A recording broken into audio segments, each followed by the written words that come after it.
একজন নাকি কম বয়সী ছেলে যারা আমাদের এখানে বিজেপিতে যোগ দিয়েছে, আমরা সেই ভাইদের বলতে চাই যে কথা আমাদের সুভাষদা বললেন। বিজেপির বর্ধমানের প্রতিষ্ঠাতা 28 বছরের একজন মেম্বার সুভাষ বালক। যারা ভাবছেন বিজেপি মিথ্যা কথা বলছে, 75 লক্ষ মানুষকে চাকরি দেব, বিজেপি চলে এলে অনেক কিছু হয়ে যাবে, কিছু ছেলেকে মিথ্যা কথা বলে তাদের ভুল বুঝিয়ে বিজেপিতে নিয়ে যেতে চাইছে।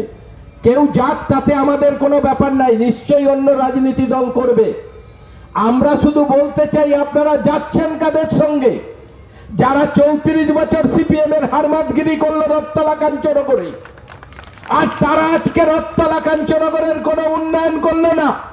রথতলা কাঞ্চননগরকে লুটপাট করে খেয়েছে 34 বছরে। তারা আজকে গল্প শোনাচ্ছেন তৃণমূলের বিরুদ্ধে, তারা গল্প শোনাচ্ছেন খোকন দাসের বিরুদ্ধে। ক্ষমতা যদি থাকে বিজেপির নেতা যারা উঠতি নেতা হয়েছেন সিপিএম এর, সেই হারমাতবাহীদের বলতে চাই আমাদের একটা দুর্নীতির কথা বলুন। এই 10 বছরে এই এলাকায় আমরা কি দুর্নীতি করেছি? আপনারা স্বপ্ন দেখাচ্ছেন মানুষকে, এটা করে দেব, বৃদ্ধাশ্রম কোথা থেকে হলো জবাব দাও, কঙ্কাল কালীবাড়ি কোথা থেকে হলো জবাব দাও। ওদের বাবার ঘরের টাকা, ওদের বাবার ঘরের টাকা, মানুষের সহযোগিতায়, মানুষের ভালোবাসায় এসব আমরা তৈরি করেছি, আর রাজ্য সরকারের সহযোগিতায় আমরা এই উন্নয়ন করেছি। কারো কোথাকার টাকা নয়। 34 বছর লুট করে রথতলা কাঞ্চনগরের দুর্নাম ঘুচাতে পারে নাই। রথতলা কাঞ্চনগর কি অবস্থায় ছিল সেটা তোমরা দেখাতে পারো নাই। আজকে রথতলা কাঞ্চনগরের এত উন্নয়ন, রথতলা কাঞ্চনগরের মানুষকে শান্তিতে রাখা, সবকিছু করছে তৃণমূল কংগ্রেস, অন্য কেউ নয়।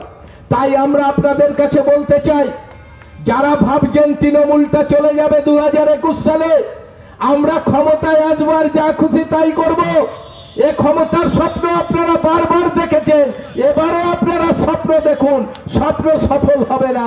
বাংলায় মমতা বন্দ্যোপাধ্যায় ক্ষমতায় আছে, ক্ষমতায় থাকবে। আগে ক্ষমতায় আসুন, ক্ষমতায় না এসে লম্পঝম্প মারছেন।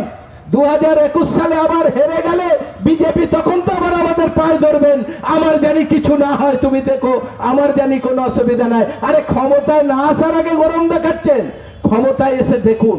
আর রথতলা কাঞ্চনগরে জিতিয়ে দেখিয়ে দিন বিজেপি, আমরা দেখব রথতলা কাঞ্চনগরে কি করে বিজেপি জেতে।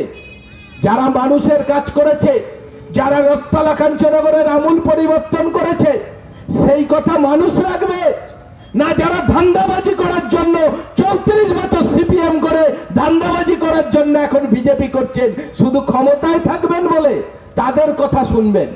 আমরা আমাদের এই এলাকার আমার ভাইদের দাদাদের বলতে চাই, ওদের প্রলোভনে আপনারা পা দেবেন না।